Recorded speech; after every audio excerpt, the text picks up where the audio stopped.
Welcome back to the Writer's Hive. This is a bi-weekly chat where we attempt to demystify and debunk the writing and publishing process. As always, I have Julie and Amber with me, and also we have a special guest today. Katie Carroll is a good friend of ours, and she is a fantasy writer, a children's book author of young adult, middle grade, and picture books. And we recently went on a retreat to the Highlights Foundation where we all got to meet in person. And we discovered that Katie and Amber have a very similar writing process as discovery writers. Now, as me and Julie tend to be very strict plotters, we thought it would be a fun conversation to have today all about discovery writing. So if this is a path that you currently are with your writing process, or you're interested in more about it, this episode is for you. So we're going to kick it off with Amber and Katie talking about their processes when it comes to discovery writing. First of all, we're going to start off with the differences between a traditional plotter and a discovery writer, also sometimes known as a pantser. Katie, do you want to kick it off? Sure. So basically, it's kind of in the name. A pantser, you fly by the seat of your pants as you're writing the story, or discovery writer, you're discovering the story as you go along. And there's lots of ranges in that, just like there's lots of ranges for a plotter, how much they outline, how much they know beforehand. There's ranges in how much you're going to know before you go in the story. So for me, that usually means I have like a basic idea of what the story's about and some of the characters, usually at least the main character. And I often think in my head a lot about stories before I write them. And I usually know when I am ready to write a story, when all of a sudden I'm like, I need to start writing this stuff down. So I generally don't write much down except maybe a few notes about like a scene I know I have to write.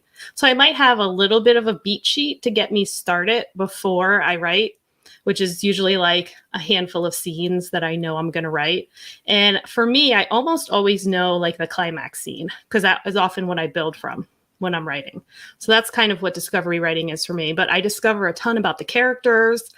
I discover a ton about the plot. Usually it's not till after I'm done writing that I know what the themes of the story are necessarily. So it's a lot of, again, flying by the seat of your pants, learning as you go along about everything about your story, all aspects of it. Yeah, I basically, I do the same things. I discover a lot. And I know that Julie specifically is a planner. So she gets super upset with me sometimes whenever she's trying to help me through where I'm stuck. And she'll say, well, what do they want? What's the goal? Like, what do they need? And they haven't told me yet. I have no idea. And she's like, I don't know how you do that. She's like, I can't help you. But I do the same thing. I know usually a basic idea of kind of the twist of what I want, like this, what the story's about, and the twist. Most of the time, that twist doesn't actually stay. Like it changes as I discover the characters and discover that it's not feasible for them to actually act that way or do that, and it changes. But Katie, on my process, I've tried to be a plotter, right? Have you ever actually tried to do the super detailed plotting before you started writing? And I lost all like aspects of even wanting to write the book after that. Did that happen to you? I've actually never tried a full outline of a novel, although I'm thinking of writing a middle grade mystery next. So I may actually try my hand at plotting, but I've never actually tried to outline a story. I think the closest I came to that was I worked on a collaborative middle grade project where you only had the chapters before you to create your story, but luckily I was chapter 2, so I didn't have to do too much like looking at someone else's plan of what the story was and figuring it out. So I'm not saying I would never try to outline. I'm actually thinking about it in my next middle grade, like I said, but it's just something that the closest I've come is that sort of beat sheet where I have like, I know I want to hit these scenes. I see story in scenes a lot. So for me, that's sort of like, I often don't even know what order the scenes are going to go in. And that's usually part of my revision process is figuring out where do these scenes best serve the story, which does require a decent amount of rewriting. But for me, like my favorite part is the drafting because I love discovering the story and the characters that way. And it's like, you just have all these epiphanies as you go along. And that's not to say you don't get stuck too, but it's really the most fun part for me because I really feel like it's exciting, where the rest of it feels like work. The rest of the working of the story, it's work for me. So I don't know that I would truly sit down and do a hard plot outline for anything, because I think you're right. I think it would totally stall me out, because I think my characters talk to me and my story feeds itself as it goes along. And you're so right about like when you have a twist in mind and then you get to that point and you're like, that's not going to work at all. But it's that kernel that is what pulls you along. So you don't need things to work out the way you maybe envisioned them, because it's going to work out so much better as you're working along, hopefully. Yeah, and I have found too that the beat sheets are probably the easiest way to have some semblance of a plotting outline for me, because it doesn't ask me detailed chapter by chapter. It's just like, hey, in this, 25% of the book, you kind of like have this happening. And I'm like, got it. That's fun and games. Let's do it. Let's go. So have you ever actually pantsed a book from like just a small kernel of an idea without anything in mind and just jumping in without thinking about it first? Because I did do that one time. And I came out with a book that is not usable because within writing it, I found the story, and it's not the story I was writing, but I got to know the characters within that 70,000 words or whatever that I wrote. But have you ever done that? Just completely said, oh, this person, go, and then just write, not even know the plot yet? I think the closest I did that was this past Nano, which is what I was working on a retreat. So I had written the first 5 pages of this story years and years ago, and I really had no idea what was going to happen in it, except for those 5 pages. And then Nano came around, and I was like, all right, I have these characters. There was basically 2 characters with 1 character who's already dead at the beginning of the story. And I was like, I'm just going to go. I'm going to write 50,000 words and see where this takes me. And it was like the weirdest thing. I felt like I was in like a fugue state the whole month, just sitting at I use my Alpha Smart, you guys remember, clacking away. And it was like, I'm just going to do what these characters tell me to do. And I did have that one sort of final scene in mind for that story, because I again, that's kind of where I build my stories from, I think. So often that's the kernel of the idea, is that climax scene. So that was basically the only thing I had, 5 pages that I reworked, and then I went, and that's what I'm about to approach revising now. So as plotters, do you guys have any questions for us about pantsing? I just found it interesting that where you focus on, like the writing is very much your focus, where for me, at least, my plotting is where I find those epiphanies and I really dive into the story. I feel like I would peter out very quickly when it comes to just writing by the seat of my pants, because like I need to know everything up front. And that lends itself to, I still discover things in my story, but it's very rare that I veer so far off the path that it would turn into a new story. But I just find it very interesting.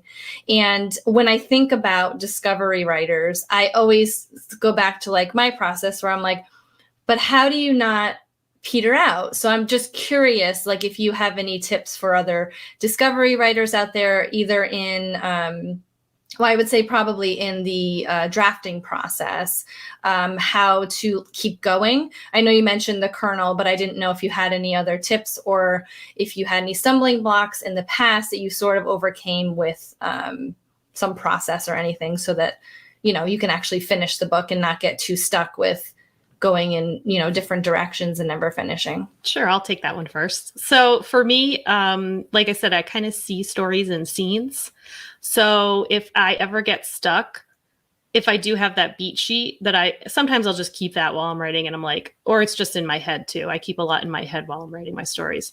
I will go to that. What's the scene that's burning in my mind the most? I usually save that climax scene till closer to the end, because that's sort of a carrot stick that keeps me going.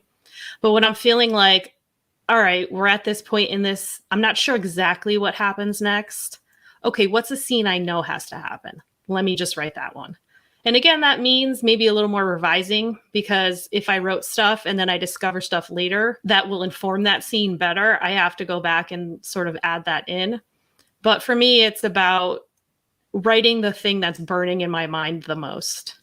And that's what keeps me going. And that's not to say I don't ever get stuck. I usually get about a third into the book and I usually hit my first like roadblock where I'm like, okay, I've got my beginning. Maybe I have an idea of where I'm ending and what is going to happen in between there. And I'm just, sometimes it can get overwhelming, or you just feel like you might be starting to see the problems that you've created for yourself in the beginning of the book. And you're like, how am I going to overcome this? And I think for me, it's important to just keep moving forward. Don't go too far back in and read what I've already had. I used to do that. The very first book I wrote was my young adult fantasy Elixir Bound. And part of the reason why that book took so long was because I was constantly going back in and rewriting the beginning to get to the point where I was at. So it was like I was revising as I was going along to fit what I was doing. And it just makes it such a long process. So I think for me, thinking about things in scenes and keeping that excitement going by writing what I need to write. And then I think when you do get stuck, go ahead and take the time to maybe stop and take a pause and be like, what needs to happen in this story? Maybe think about what's already happened. And don't be afraid to just sort of stop and take stock, but don't get stuck and use that as an excuse not to move forward. Yeah, I honestly the same. I struggle with about the third of the book too is when I get stuck, and I've many a times, messaged Julie and said my character's just running. They're running in circles. I don't know what's happening. I don't know where they're going. They just keep running away from things, and I don't know what's happening. So it definitely happens to me about the third of the way in the book. I'm like, I don't know how to get from what I've written necessarily to get to the end that I had in mind, or the twist that I had in mind, which is the halfway point. But things that have helped me push through that are a couple of different things. For one is like Katie said, if you have just the scene burning in your mind, just go forward and write that scene. And a lot of times it will trigger something from where you're at and you can go back and continue. Sometimes just like bouncing ideas off of a writer friend, or just out loud saying it to yourself and saying, kind of like using like a strategic type of mindset and like, okay, well, if they were to do this, what could possibly happen next? Well, that doesn't really work, but what if they were to do this? What could happen next? And kind of seeing where it will take you. And a lot of times that will trigger something in my head and I'll go, oh, I like that. And then it'll get me back to writing. So, and then sometimes it's that you wrote yourself into a corner, and there's no possible way out. So you need to kind of say, where did I go wrong? And maybe just continue writing as though you already fixed and went the other way, and then you'll just fix it in revising. Now, going back and reading is not a problem I've ever had. When I hear writers talk about that, I don't know what they mean when they say like, oh, I write in Comic Sans, so it'll help me to not go back and read what I wrote. And I'm like, I have never wanted to go back and read what I wrote. It's terrible. I already know it's terrible. That's for later. Like, but I'm very, I can move from, I can say, oh, no, I really think that should have went this way, and just continue writing as though that had already happened and fix it later, which is kind of what happened with that book I was telling you that I found the story.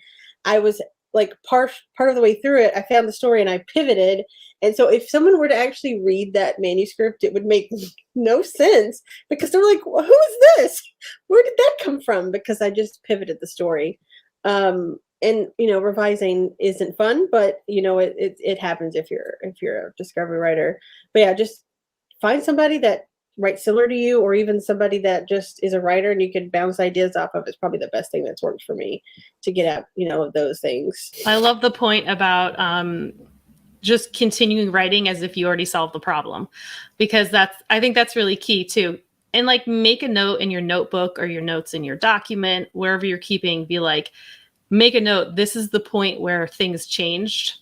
So then when it's time to revise, oh, that's the spot, and that's where I need to go back and remember all the stuff that I changed and make it make sense when you do that. And I love that idea though, because to go back as a discovery writer and rewrite stuff, I think just kills your momentum.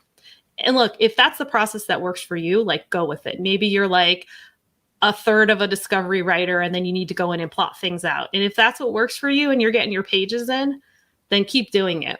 But for me, that's what kept stopping me in my tracks in that first one was I was like, kept being like, oh, well, this thing changed now. So I have to go back and fix that. And it just was such a time killer when for me, it makes more sense to just go in afterwards and fix all those things. Cause I'm going to have a bunch of stuff I have to fix anyway.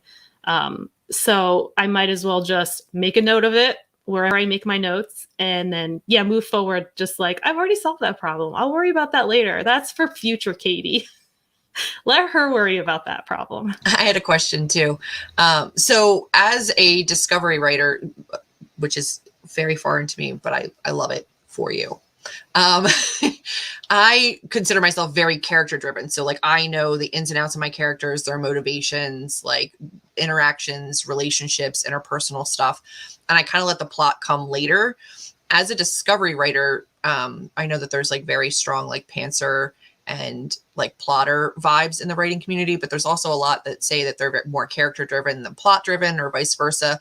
Would you consider yourselves one or the other? And is it more difficult to be one or the other and then pants that? Like, do you find it more difficult to like pants character development or to pants like plot development when you're learning that as you go along? I'm curious how that works for you, because I can't imagine specifically characters, like not knowing what their like core motivations and like their ins and outs are before I start. Yeah. So for me, I'm definitely more of a plot driven writer. I kind of discover the character as I go along. Now, I definitely have a sense of the character, like going in, but I learn so much about character as I plot. And write. That's what plotting is for me, the writing. I've tried to like go in and do those like character surveys and interview your character and write the scene like where the character is telling about themselves or in a different situation that's not actually going to be in the book. And I just fail miserably at those. And I'm like, they're boring to me. I don't enjoy it. I don't feel like I learn much about my character doing that. I feel like I learn who my character is based on how they react to what I'm throwing at them as the story goes along. So for me, very much, I have a idea of who the character is and the obstacles they're going to face. And then I see what they're really made of when I put them in those situations. So for me, a revision often involves a lot of character development. Usually my plots are pretty solid. I'll have some tweaking to do, some scenes to move around, but plot is a strength for me. So yeah, character is definitely something that I approach sort of backwards, maybe to a lot of people. Yeah, I kind of go at it the same way. So when I come up with an idea, it's usually a plot is the idea. It's nothing to do. It's not usually anything to do with the character. It's not like, oh, this person could this. It's like more like this thing happened. What kind of character would then like react to that situation? And it's kind of like it's like I'm thrown into a story that's there already, and I'm just in a character I don't know's mind as I'm writing it, and I'm like slowly inching information out from them as I'm writing. And then eventually at the end, once I know everything I need to know about them, I can look at the story again and go back and revise knowing who they are, because maybe decisions that I wrote that they made in the beginning, now that I actually know them, they would not make those decisions. And so I have to go back and revise that based off of character. So like write first, plot, revise based off of the character. So I think it's kind of the same.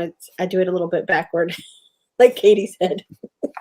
That's very much not backwards for you though. So it makes sense for you. And I'm also curious from a more organized, like outlined plotter mode, and especially as somebody who likes to be an active part of like the writing community and help people past hurdles. You heard Amber say before, like she'll get stuck somewhere and I'll throw questions at her and she's like, I don't know. You're not helping me.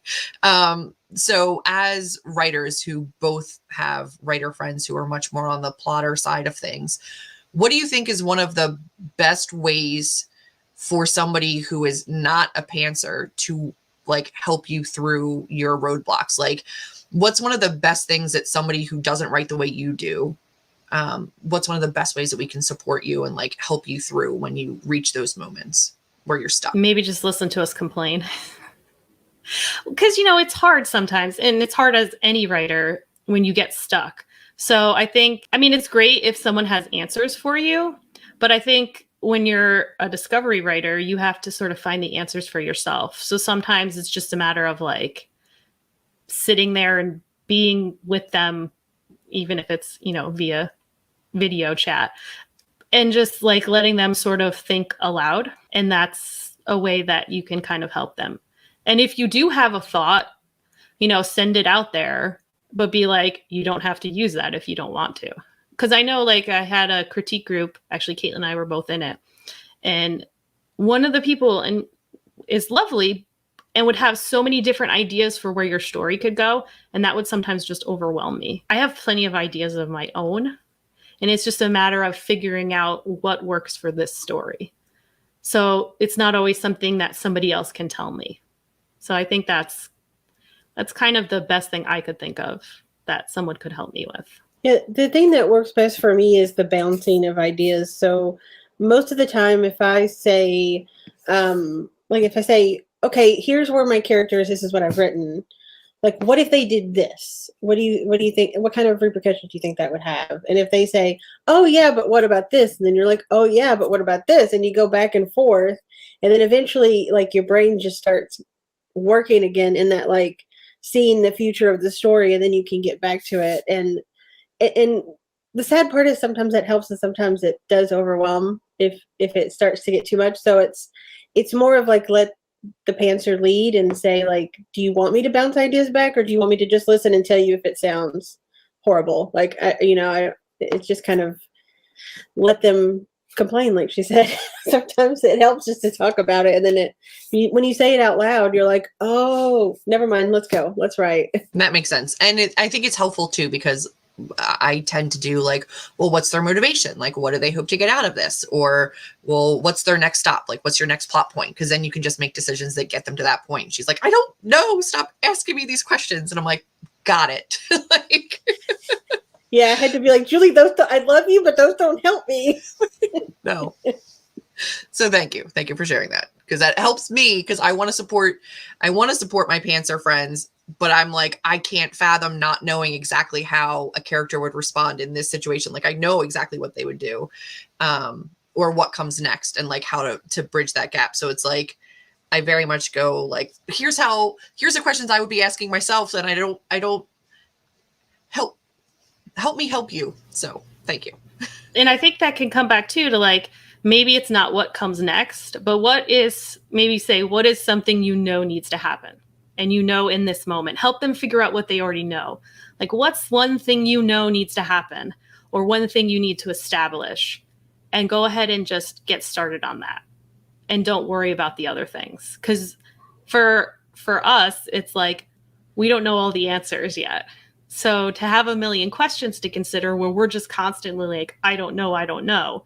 So maybe be like, just focus on what do you know, and let them maybe share that. And then you could be like, okay, we'll write that scene, or have those characters have that conversation, and then remind them, like, you can figure out how exactly that fits into the story later, but just keep moving forward in some way, even that's not the next step in the actual plot of the story. I wanted to ask a question a little further down the line when it comes to this process. So say, someone has just discovered they are a discovery writer, or they're very early on in the process. And you both talked about sort of pivoting and changing, in the middle of the story or at any point. How do you personally take the first draft or an early draft and revise based off of these changes? Because for me as a plotter, I don't know if I would go so off course, where I think sometimes you sort of go where the story tells you to go. What revision tips do you have in terms of getting that polished up after making different diversions in the book? So for me, I like to take the path of least resistance, because it's like, just make the process easier for yourself. Why pick the hard thing? So I always start big picture first, because you don't want to go in and make your writing pretty. I think this is, I don't like to have any rules that are like, you have to follow. But I think for revision, start with the big, because if you go in and you start making your language beautiful and then you end up getting rid of that scene or totally changing it, like for me, that's a waste of time. So I always start big picture and I'm like, what's something I can tackle now? Again, like just make the process easy for myself. So if I know I made a change later on in the story that has to be fixed earlier on, maybe that's like something that I can just sort of quickly go in. Or maybe it's not. Maybe that's something that's a little bigger that I can do as I work along with something else. But I think for me, I have to sort of work, well, big to small, and also, yes, start with something that I can sort of figure out I know how to fix. So a lot of times that's just a matter of figuring out where all the scenes need to go. So that doesn't even involve actual writing. It's just me looking at the story as a whole. And I was just talking about this with Caitlin the other day, where I'm trying to figure out how to approach this revision of my Nano story, which sort of feels like a hot mess right now. And I did a whole workshop on a scene by scene guide to revision, like mapping your revision out using scenes. I did this years ago, and I was like stuck, like feeling paralyzed how to start this revision because it feels like I have to do a lot. And then I was like, why am I not starting with that? Map my scenes out. So I write like 1 line or 2 lines for each scene that I have. I have my list of scenes that maybe I need a note to add. I see maybe there's scenes I can take out. So I start with that really big, broad brushstroke of the story itself. First of all, what do I have? What do I need? And how am I fitting those pieces together? And that really doesn't involve much writing at all. That's really more just like moving the puzzle pieces around. And then you work into more details. Okay, so usually for me, that means when I'm actually getting into the revision of like writing, typing into my document, that usually means like, where does my character need to develop? Because again, that's something I have to go in and add a lot of. Where do my scenes maybe need some more details to sort of set the scene for my readers a little better? Because as a discovery writer, you can, when you're always thinking about, okay, the next thing or the next scene, and where am I going with this next part, sometimes you gloss over the details. So then it's like enriching the story, enriching the characters. Once you sort of know for me, I need to know where all the pieces fall into place first. So again, I was sort of obvious. Why didn't I use my own technique to start my revision? So that's where I'm going to start. It's sort of figuring out where all the pieces fit, what I need to add, what I maybe need to cut out. And then I'll go in and actually start working in the document and filling in those gaps that I inevitably have as a discovery writer. Yeah, for me, I would start with the things that I know and that are easier to fix. So especially when it comes to pivoting, what caused the pivot? So usually for me, it's anywhere from a quarter of the way through to about half the way through is when I would pivot. It's been rare that I would ever pivot a story at that more than the halfway point, because at that point I usually have a pretty good idea of where I'm going. So if, let's say I'm writing a crime drama and I think like the main character is a forensic investigator, and then a quarter of the way through I realize that doesn't work for this character, he needs to be a detective, and then at that point I would go back and rewrite the scenes that I know to make him a detective that would make sense for where I pivoted, and then start going deeper and deeper into character and going through and doing that kind of a thing. But that's kind of where I would go back first, is to like, okay, I know this is something I know needs to change, and it's something I can easily change because now I know the character.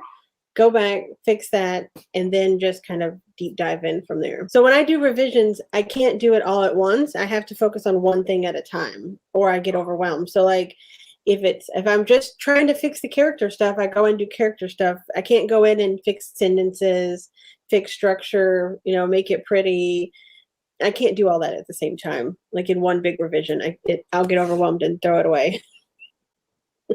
I had a question in regards to like the drafting and editing process for somebody who's a pantser. Would you say that like, I feel like because a lot of my work is done upfront beforehand, I kind of make it easier on myself in the editing portion. So do you consider yourself to be more of like a fast drafter and then you spend the bulk of your time on editing? Do you think it's more like an even balance? Do you think that like naturally people that are pantsers need to be a little bit stronger in the editing category? Like where do you see like as a writer, your strengths lying? Because I think that there's like such beautiful strengths in being a pantser, like that being able to craft a story without an outline is such like a natural like gift and talent that I don't trust myself to have. So I'm wondering where you see like your strength, like you're like, this is the part of the writing process that I know I excel at like superbly. And then like, this is the process that, you know, I'm wondering, I want to hear you like gloat about the strengths of, of your pantsing process. Cause I know it's there. Like it's amazing to me. I feel like my strength is drafting because drafting is fun. It's exciting. I'm getting to know the characters. I'm getting to know the story. Usually, I mean, I would say most of the time I don't get too overwhelmed when I'm drafting. I do still get overwhelmed if I get lost or if I don't know where the story's going, or sometimes just it could be mental health that depression sinks in, or writer's doubt, and then you just don't know what to do. But for the most part, the drafting part is the fun, easy part for me, and then the editing is where I would probably say I would spend most of my time working because I'd have to do it in so many different stages that yeah, if I had 6 months to work on a book, probably the first month of that would be drafting and the other 5 months would be revising and editing. I think it's highly individual. I'm actually an editor by trade, so I have fairly good editing skills, but I think editing someone else's work is very different than editing your own because you have a different perspective on it. And yeah, I definitely, drafting feels easier to me. The revision process does not feel natural at all to me. It feels like I was saying before, it's like work for me. And I don't know that like time wise, there's that much of a difference. Although like my books have all taken me wildly different amounts of times to write. And I've gotten a lot faster at writing, but it's also what I focus on in my career now, where before when I first started writing, I started writing when I was still in college and then I was working full time. And then I was focusing a little more on my writing, but then I had kids.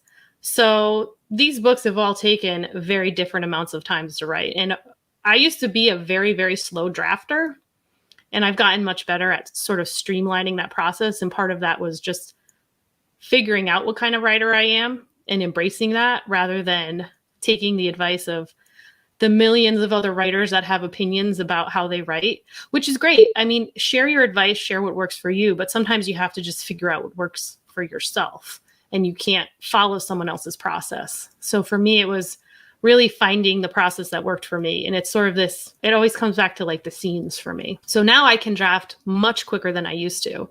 But as far as time goes, I feel like for me, it's always like, for revision, I just have to get over the mental block of that this is going to be work. I have to figure out how to approach it. And it never takes as long or is as hard as I think it's going to be.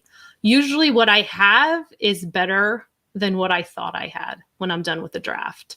And that's not to say it's something that I would slap up on, the ebook store and say, buy it, because it's not that good. But I think my drafts are always better than I think they're going to be when I'm done with them. And there's definitely room for improvement and it needs work.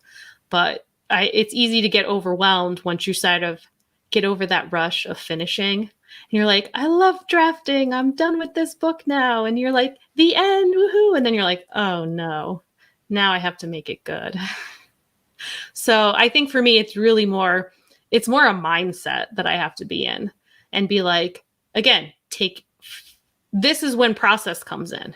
Okay. So now for me, I think I figured out what kind of drafter I am. And sometimes I still think I'm figuring out what kind of reviser I am and how to approach that. And it still takes a little more time for me to figure that out. I think that there's so many people that are like, I think the pervasive thing in writing, right, is that like you should be a plotter.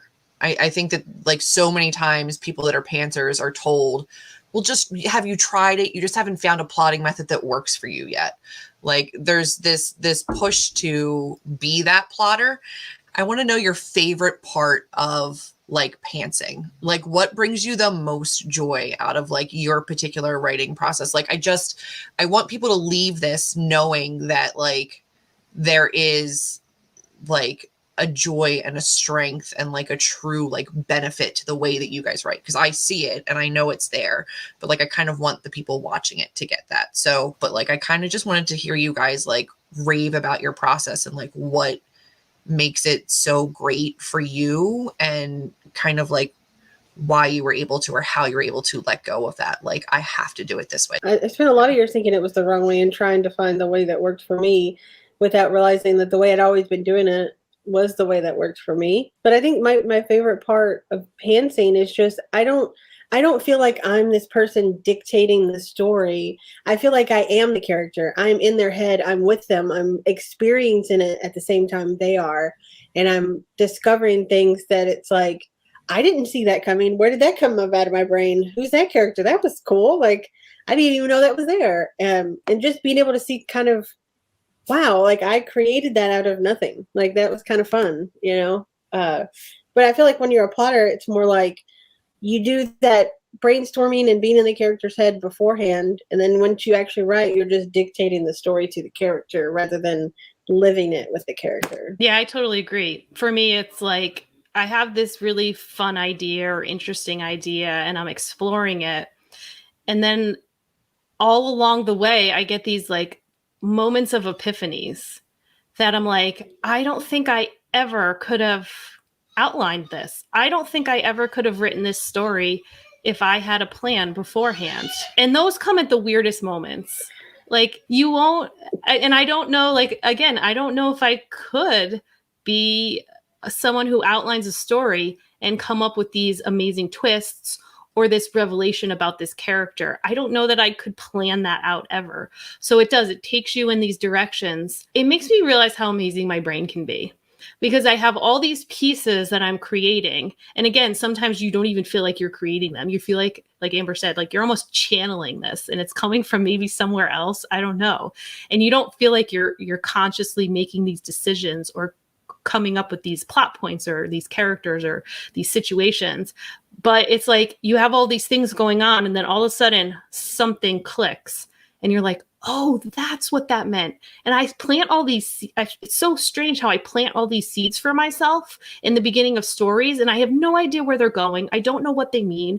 And then I get to a point in the story and I'm like, that's why that happened. Because this is leading to this thing that just makes so much sense. And again, I don't know that if I was an outliner, I could have those moments.